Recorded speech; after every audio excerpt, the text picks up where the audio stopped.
Channel को subscribe करो पहले। हाँ जल्दी करो, मुझे पता है कि आप लोग नहीं करते हो, वीडियो देखते हो लेकिन सब्सक्राइब नहीं करते। ये लाल कलर का बटन नहीं से दबाओ, जल्दी दबाओ, जल्दी दबाओ, फिर मैं शुरू करूँ। दबा दो जल्दी, दबा दिया, घंटी भी दबा। 2 सौतेली बेटियां थीं, मधु और रानी।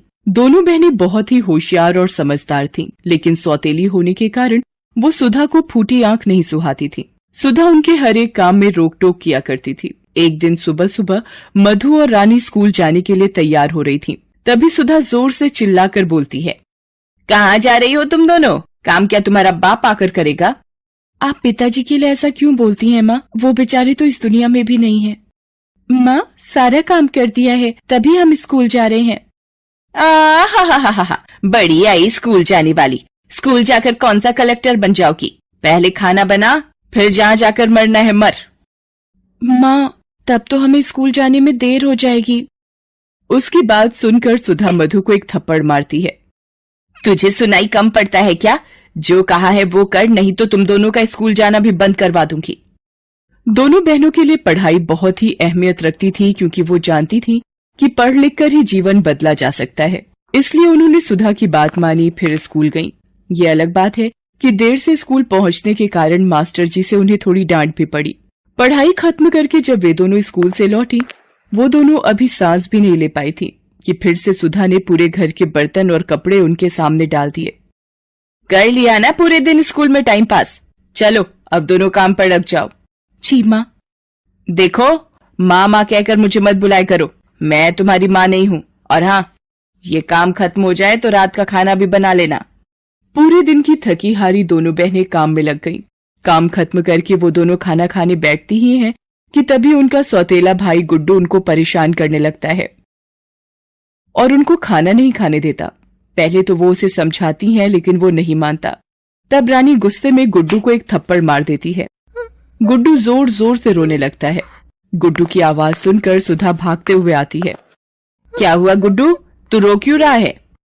माँ, रानी दीदी ने मुझे थप्पड़ मारा।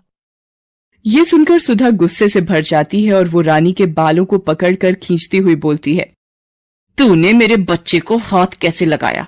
मुफ्तखोर, मैं तेरे दोनों हाथ ही तोड़ दूंगी, चल मेरे साथ। तभी मधु रानी का बचाव करती है और कहती है, माँ, रानी की कोई गलती नहीं है।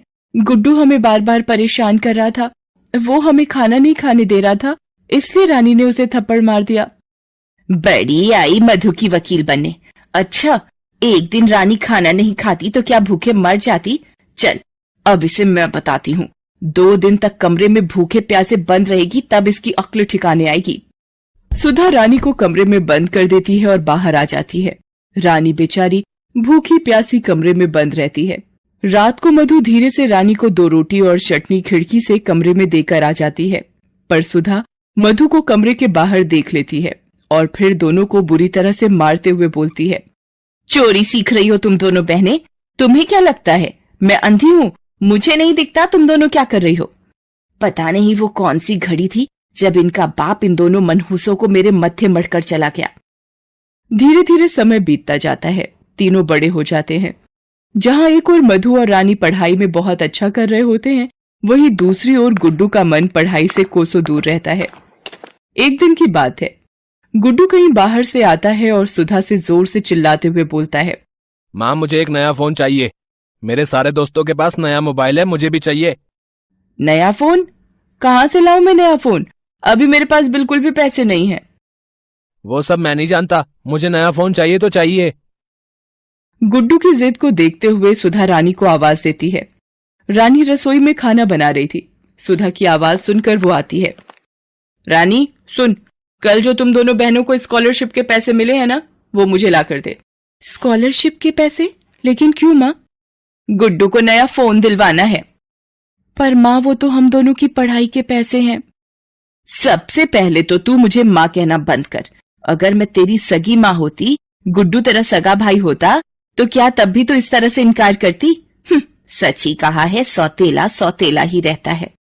सुधा की बात सुनकर रानी भावुक हो जाती है और सारे पैसे गुड्डू को दे देती है।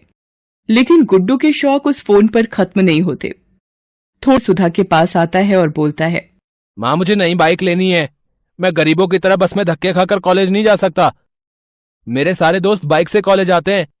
अरे बाइक कोई 2 पैसे की चीज तो नहीं है ना कि मांगा और हाजिर हो गया।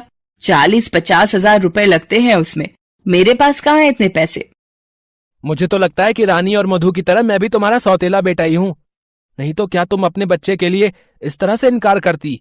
ये कहकर गुड्डू गुस्से में पैर पटकता हुआ घर से बाहर चला जाता है। उसके जाने के बाद ठीक ही तो कहता है गुड्डू, एक ही तो बेटा है मेरा, उसके लिए मैं एक बाइक भी नहीं ले सकती। मैं कल ही उसे बाइक दिला दूंगी, लेकिन उसके लिए मुझे जयंती लाल से फिर से उधार लेना पड़ेगा। उसके बाद सुधा रानी को बुलाकर कहती है कि वो जयंती लाल से मिलकर आती है, तब तक तुम दोनों बहनें खाना बनाकर रखना। उसके जाने के बाद दोनों बहनें बातें करती हैं। मुझे तो बहुत चिंता हो रही है। माँ जयंती काका से कर्जा लेने वाली है, वो भी गुड्डू की बाइक के लिए।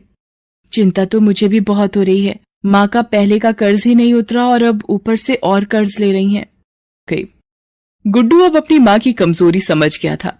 वो जानता था कि उसकी माँ उसे बहुत प्यार करती है, वो उसकी मांग किसी न किसी तरह पूरा करेगी ही। लेकिन उसकी हर दिन की नई नई मांग ने सुधा को गले तक कर्ज में डुबो दिया था। अब तो उसे भी चिंता होने लगी थी कि इतने सारे पैसे वो अब कैसे चुकाएगी। एक दिन की बात है, शाम का समय था। गुड्डू घर पर नहीं था। तभी सुधा के दरवाजे पर किसी की दस्तक हुई। सुधा ने दरवाजा खोला तो देखा कि जयंती लाल अपने 2-3 लोगों के साथ उसके दरवाजे पर खड़ा है।